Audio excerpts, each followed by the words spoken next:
जय साई राम, नमस्कार। मैं ब्रिजमोहन सूरी स्वागत करता हूं आपका अपने इस चैनल में। आज हम बात करेंगे कि यदि आप अपने शरीर की बैटरी को फुल चार्ज करना चाहते हैं तो क्या करें।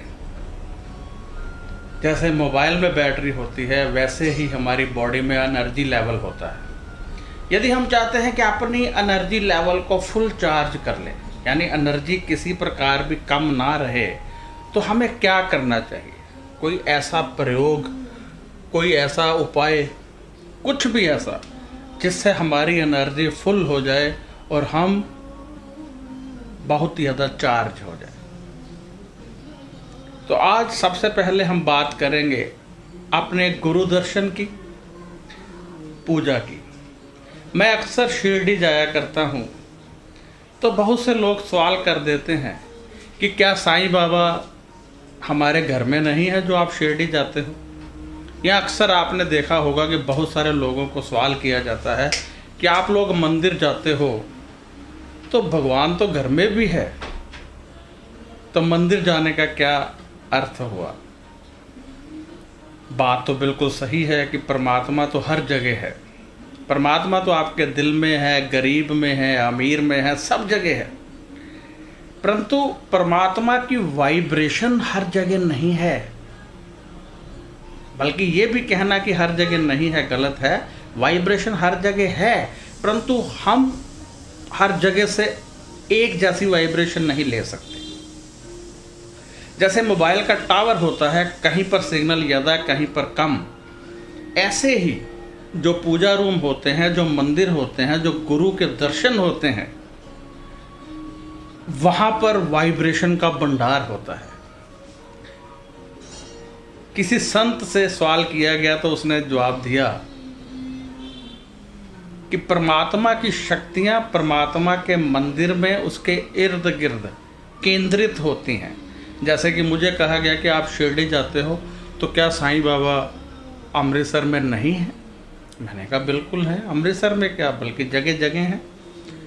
परंतु मैं तो अपनी बॉडी को चार्ज करने जाता हूँ शिरडी में। मैं तो शिरडी इसलिए जाता हूँ कि पूरी तरह से मैं एक्टिवेट हो जाऊँ, पूरी तरह से चार्ज हो जाऊँ। यदि कहीं लेश मात्र भी नेगेटिव वाइब्रेशन मेरी बॉडी में है तो मेरे साईं के दर्शन करने से वो दूर हो जाएगी। क्योंकि बहुत सारी वाइब्रेशन का भंडार होता है।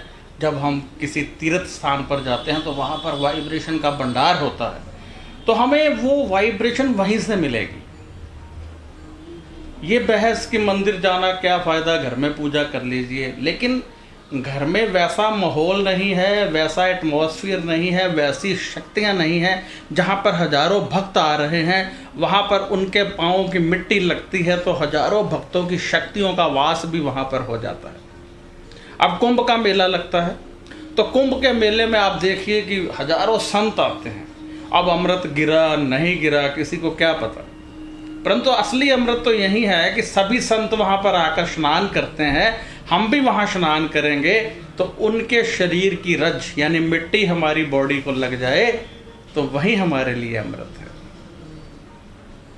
सिख धर्म में आपने देखा होगा कि जब पाँव धोते हैं उस पानी को अमृत समझकर पीते हैं। उनकी भावना क्या है, कभी आपने पूछा उनसे? उनका मानना है कि क्या पता किसी महान भक्त के चरण इस पानी में धुल गए हों और वो हमारे अंदर चले जाएं, हमें भी भक्ति प्राप्त हो जाए। देखिए कितनी पवित्र धारणा है। जब हम मंदिर जाते हैं या अपने गुरु के पास जाते हैं तो वहाँ पर असीम शक्तियों का वास होता है। आप अपने घर में कुछ लेके आते हो, क्या प्रसाद बन जाता है? नहीं। जब तक परमात्मा को चढ़ाते नहीं तब तक प्रसाद नहीं बनता है। परंतु मंदिर में ले जाएं, चाहे चढ़ाएं चाहे ना चढ़ाएं, वो प्रसाद बन जाता है। क्यों?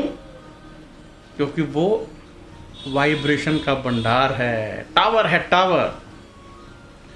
कहते हैं ना मेरे मोबाइल का तो यार ख़राब हो गया, अब इसकी ये सिग्नल नहीं पकड़ता, टावर के पास जाकर फ़ोन करता हूँ या छत पर जाता हूँ या बालकोनी में जाता हूँ। इसका क्या अर्थ हुआ? मतलब कि हमने सिग्नल लेने के लिए इधर उधर होना पड़ा, टावर की रेंज में आना पड़ा। तो जब आप किसी मंदिर धर्म स्थान अपने गुरु के श्री चरणों में जाते हो तो आप भी वहाँ से वाइब्रेशन लेते हो, वहाँ से एक्टिवेट होते हो। यदि आप चाहते हो कि ज़िंदगी में बहुत आगे बढ़ना है, यदि आप चाहते हो भक्ति बढ़े, यदि आप चाहते हो आपके शरीर में शक्तियों का वास हो, तो आपको ग्रंथों का अध्ययन करना चाहिए, पवित्र बुक्स को पढ़ना चाहिए, मंदिर जाना चाहिए, गुरुद्वारा जाना चाहिए, धर्म स्थानों के दर्शन करने चाहिए। इनसे आपकी बॉडी में वाइब्रेशन आएगी, नेगेटिव वाइब्रेशन बाहर निकलेगी, पॉजिटिव वाइब्रेशन अंदर आएगी।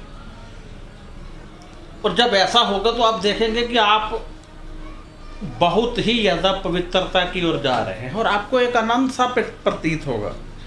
आप बहुत अच्छा प्रतीत करोगे कि भाई हमने किसी तीर्थ स्थान के दर्शन किए हैं तो हमारी बॉडी में बहुत अच्छी वाइब्रेशन का प्रवेश हो रहा है और वो वाइब्रेशन आपको बहुत ज़्यादा शक्तियाँ देगी।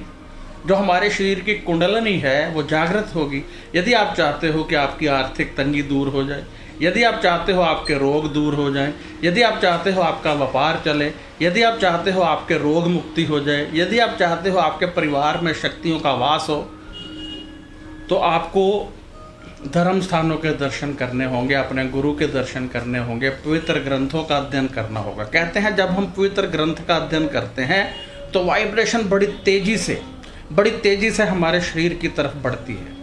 कौन सी vibration? Positive vibration. Positive vibration क्या होती है? परमात्मा की वाइब्रेशन। तो यदि आप परमात्मा की वाइब्रेशन लेना चाहते हैं तो आपको बड़ी तेजी से परमात्मा की ओर अग्रसर होना पड़ेगा। यानी धर्म स्थान जाइए, परमात्मा का पाठ करिए, उनकी शक्तियों का जाप कीजिए, तो आप देखेंगे कि आप में बहुत सारी शक्तियों का वास होने लगा है, आप पूरी तरह से चार्ज होने लगे। तो अब यहाँ पर हम संपूर्ण करते हैं और आपसे निवेदन करना चाहता हूँ कि राइट साइड पर सब्सक्राइब का बटन है, उसे दबा दीजिए ताकि आपका मेरा रिश्ता बन जाए और हम यूं ही आपस में मिलते रहें। और यदि आप मुझसे संपर्क करना चाहते हैं, यदि आप चाहते हैं कि जन्म पत्री ही दिखाना चाहते हैं या आपकी कोई समस्या है, तो व्हाट्सएप लिख कर कीजिए, कृपया फ़ोन मत कीजिए। मेरा व्हाट्सएप नंबर स्क्रीन पर चल रहा है। अब मुझे इजाज़त दीजिए। जय साईं राम, नमस्कार, खुश रहिए और अपना ध्यान रखिए।